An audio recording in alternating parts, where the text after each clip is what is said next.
সেই মুহূৰ্তত মই উপস্থিত আছোঁ সোণাপুৰ, য'ত দুদিন আগত অৰ্থাৎ যোৱা বৃহস্পতিবাৰে এক বিভীষিকাময় পৰিৱেশ সৃষ্টি হৈছিলে, যি সময়ত অসম আৰক্ষীৰ গুলীত কেইবাগৰাকী লোক নিহত হৈছিল আৰু শতাধিক লোক আহত হৈছিল।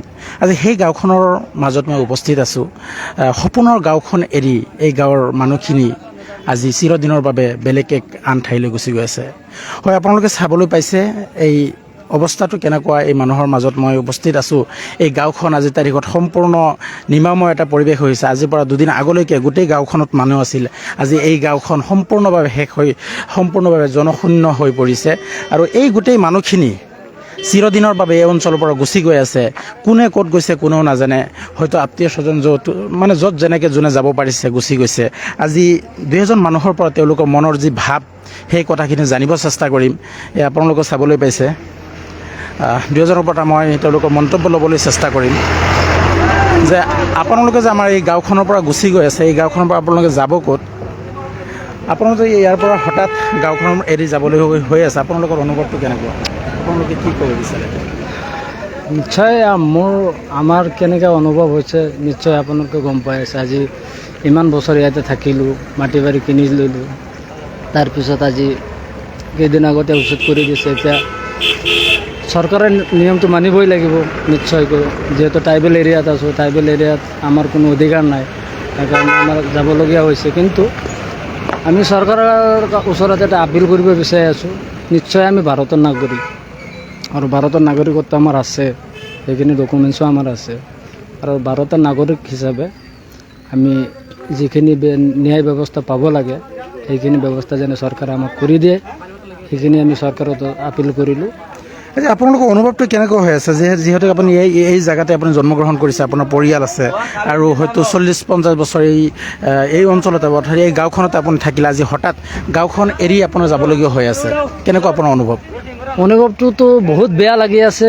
তাৰপিছতো ইমানখিনি হৈছে, মই ভালকৈ কথাখিনি আজিও 4-5 দিন ধৰি কথা এটা শুনি আছোঁ যে যি ট্ৰাইবেল এৰিয়াৰ যিখিনি মাটি উচ্ছেদ কৰি আছে বা চৰকাৰী মাটি যিখিনি উচ্ছেদ কৰা হৈছে, সেইখিনি মাটি হয়তো শুনা কথা শুনি আছোঁ, সঁচা মিছা নাজানো।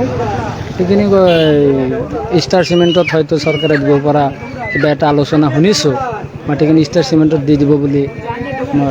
এটা কথা আহিছে যে এই যিখিনি মাটি চৰকাৰে খালী কৰিলে, যে ষ্টাৰ চিমেণ্টৰ লগত কিবা চৰকাৰৰ কিবা চুক্তি হৈছে, এই গোটেইখিনি মাটি লৈ ষ্টাৰ চিমেণ্টক মানে গতাব বুলি এটা কথা চলিছে। কিমান সঁচা মিছা নাজানো। এই গাঁওখনৰ কিছু ৰাইজৰ কথাখিনি ক'ব বিচাৰিছে। আপোনালোকে চাবলৈ পাইছে এই গোটেই এই ৰাইজখিনি বিভিন্ন অঞ্চললৈ গৈ আছে, য'ত যেনেকৈ যাৰ আত্মীয় আছে তেওঁলোকৰ ওচৰলৈ গৈ আছে। মই জানিব চেষ্টা কৰিম দুই এজন ব্যক্তিৰ আৰু তেওঁলোকৰ মন্তব্য। আপোনাৰ কেনেকুৱা অনুভৱ হৈছে জেগাটো এৰি? বহুত, মোৰ জেগা নহয় এইটো, মই খাৰপিটিয়াত থাকোঁ, মাল ল'ব আহিছোঁ, কিন্তু বহুত বেয়া লাগিছে। অৰ্থাৎ আপুনি ড্ৰাইভাৰ, মানে গাড়ী লৈ আহিছে, তো আপুনি যি পৰিৱেশটো ইয়াতে দেখিছে, আপোনাৰ অনুভৱটো কেনেকুৱা? অনুভৱ মানে এতিয়া কান্দিব লগা হৈছে, এইটো বাহিৰত আৰু একো নাই। স্থানীয় আৰু কোনোবা এজন লোকৰ লগত মই কথা পাতিব বিচাৰিম। আপুনি ইয়াতে জন্মগ্ৰহণ কৰিছে আৰু হঠাৎ আজি আপুনি এই গাঁওখন এৰি যাবলগীয়া হৈছে। আজি হয়তো আপোনাৰ পৰিয়াল আছে, মা বাবা আছে, আপোনাৰ হয়তো সন্তান সন্ততি আছে, তেওঁলোকক লৈ ক'ত গৈ আছে? আপোনালোকে ক'ত যাব? আমি এতিয়া অগৰীয়া হৈ গৈছোঁ, আমাৰ একো থান নাই, য'ত ৰাতি ততে কাটি হৈ আছোঁ বৰ্তমান। আমাক বহুত জ্বালা যন্ত্ৰণা দি আছে চৰকাৰে। এইটো চৰকাৰ আমাক নালাগে, এইটো চৰকাৰে আমাক বহুত যন্ত্ৰণা দুখ দিছে। গতিকে আমি দিন হাজিৰা কৰি খোৱা মানুহ, এইটো চৰকাৰে আমাক বহুত জ্বালা দিছে। আমাৰ মুছলিম মানুহৰ কাৰণে টাৰ্গেট কৰি আমাক এনেকৈ বেয়া ব্যৱহাৰ কৰি আছে। ইমান মানুহ আছে, ইমান বাঙালী মানুহ আছে, সিহঁততো ৰিজাৰ্ভত বহি আছে, সিহঁতকতো এটাও উঠোৱা নাই, অকল আমাকহে উঠাই আছে। আমি মুছলিম মানুহৰ কাৰণে আমি ইমান কষ্ট ভুগি আছোঁ। এতিয়া আপুনি ক'ত যাই আছে? আপোনাৰ পৰিয়ালটোলৈ ক'ত যাম? এতিয়া ঠায়ে নাই। এতিয়া ক'ৰবাত খাৰুপেটীয়া গৈ আছোঁ, আকৌ ক'ৰবাত চাপৰিত গৈ আছোঁ। আজি হয়তো এই মানুহখিনি গৈ আছে, ইয়াৰ পৰা বেলেগ এটা জেগালৈ গৈ আছে, হয়তো তাতে গৈ তেওঁলোকে অস্থায়ী বা স্থায়ীভাৱে হওক মানে বসবাস কৰিবলৈ হয়তো তেওঁলোকে ঘৰ বান্ধিব।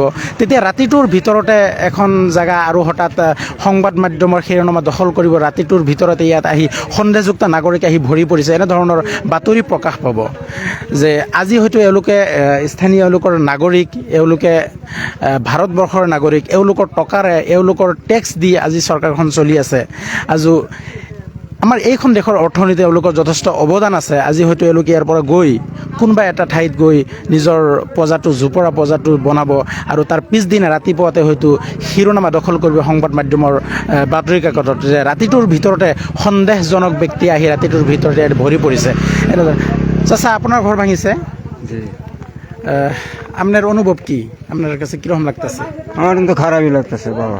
কত বছর থাকলেন এই জায়গায়? এই জায়গা তো 17-18 বছর। আপনার মাটি কিনছিলেন? মাটি আমি কিনে লইছিলাম তাদের কাছ থেকে। মেয়াদি বললে আমরা টান বেচছে। মাটির দাগ নম্বর 9 নম্বর দাগ দেওয়া আছে, 9 নম্বর পাট্টার দাগ দেওয়ার পরে আমরা দলিল করে দিচ্ছে। হ্যাঁ, দলিল করে দিচ্ছে। কাগর 5 ভাই সহি আছে। হ্যাঁ, কি নাম আছে? নাম কবির আলী, তারপরে এই আমিরুদ্দিন, রহম আলী, না কি নাম, রহিমউদ্দিন। তারপরে তেওঁলোকে মাটিখিনি আপনারা কিনছিলেন কি বলে আপনাদের কাছে বেচছিল? বেচছে তারা, ঠেকছে আমরা ট্রেন বেচছে আমরা। না, মাটি যে আপনাদের নামে উঠবো না, এটা আগে কয় নাই?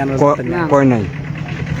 গতিকে পৰিতাপৰ এটা বিষয় যে এই মাটিখিনি এওঁলোকে যেতিয়া কিনিছিলে তেতিয়া মালিক পক্ষই তেওঁলোকক কোৱা নাছিল যে মাটিখিনি যে তেওঁলোকৰ নামত ট্ৰান্সফাৰ নহ'ব বা মাটিখিনি যে ট্ৰাইবেল বেল্ট এণ্ড ব্লক, এওঁলোকে জনা নাছিল, নজনাকৈ মাটিখিনি কিনিছিল।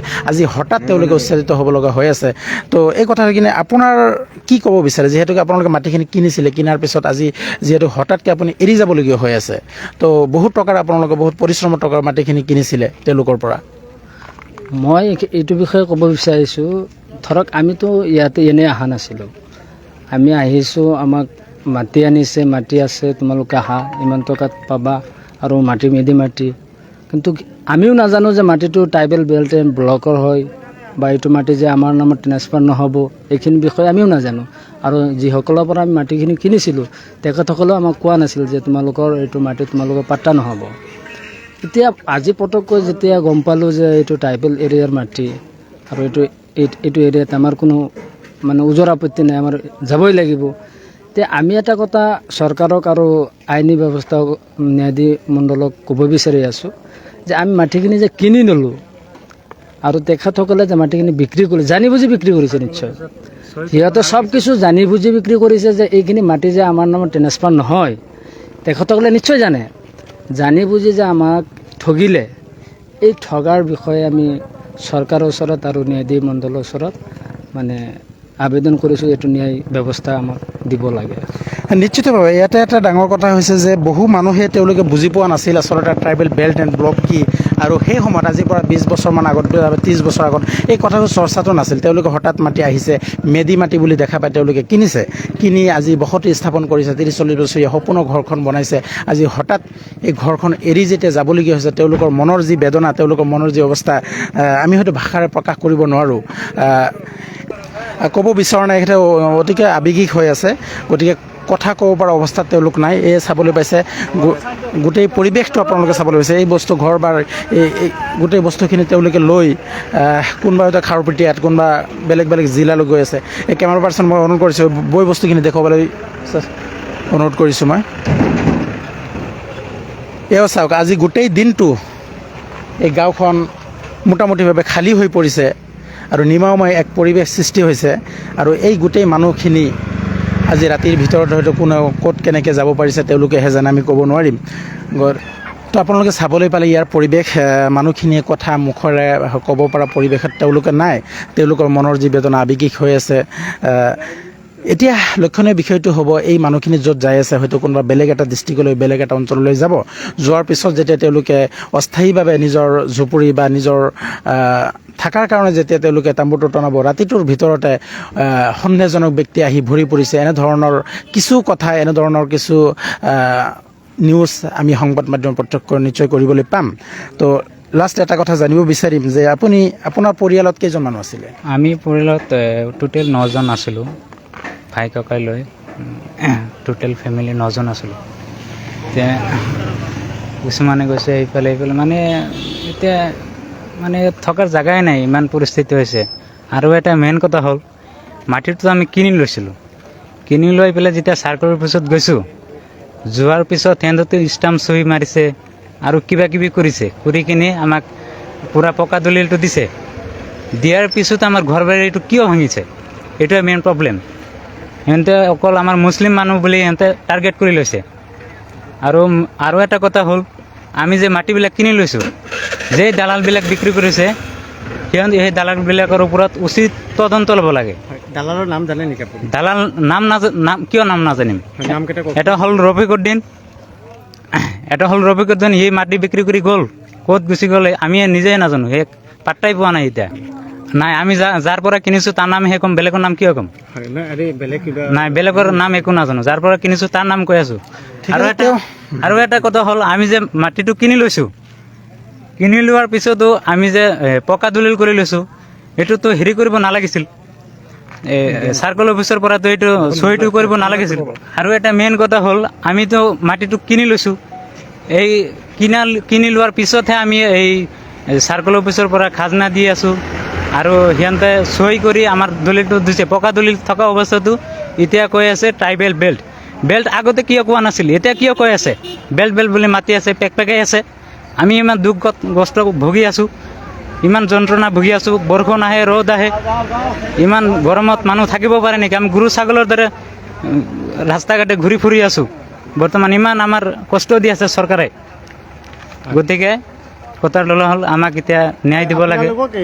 যে আজি আপোনালোকে গৈ আছে, এই গাঁওখনৰ নাম হৈছে 1 নম্বৰ কচুতলি, ইয়াৰ পিছত 2 নম্বৰ কচুতলি আছে, আৰু লগতে আৰু এখন গাঁও আছে, সেই গাঁৱৰ নাম হৈছে পাৰকমা, য'ত বেংগলী হিন্দু মানুহসকলৰ বসতি তাতে স্থাপন হৈ আছে। তাৰ ওপৰত তেওঁলোকৰ চৰকাৰে এতিয়ালৈকে কোনো ধৰণৰ ব্যৱস্থা গ্ৰহণ কৰা নাই বুলি আমি জানিব পাৰিছোঁ। আৰু ইয়াতে এই অঞ্চলটোতে ষ্টাৰ চিমেণ্টৰ দৰে কিছু কোম্পানী গঢ়ি উঠিছে, ডাঙৰ ৰেষ্টুৰেণ্ট, তেনেধৰণৰ অনুষ্ঠান প্ৰতিষ্ঠান গঢ়ি উঠিছে। এতিয়া পৰৱৰ্তী সময়ত তেওঁলোকৰ ওপৰত চৰকাৰে কেনেধৰণৰ বিহিত ব্যৱস্থা গ্ৰহণ কৰে, সেয়া হ'ব লক্ষণীয়।